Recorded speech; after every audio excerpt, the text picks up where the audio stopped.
पानी घरों में दाखिल हो चुका है। लाखों बस्तियां इस वक्त डूब चुकी हैं।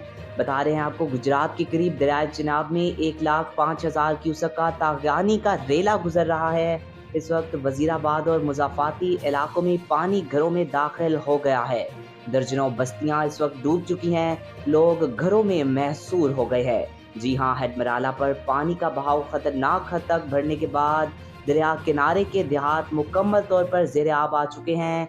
मकामी आबादी नकल मकानी पर मजबूर है और हजारों लोग सरकारी स्कूलों और शेल्टर्स में पनाह ले चुके हैं।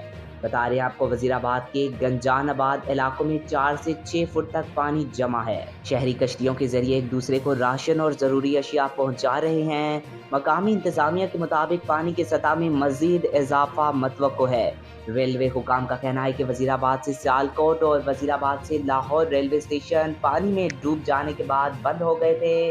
ताहम हंगामी बुनियादों पर मुरम्मत के बाद रेलवे ट्रैक को बहाल कर दिया गया है और ट्रेनों की आमदोरफ्त दोबारा शुरू हो चुकी है। फिलहाल सूरत हाल ताहाल काबू में नहीं आ रही और अगर पानी की आमद में इजाफा होता है तो वजीराबाद शहर के मजीद इलाके मुतासिर हो सकते हैं।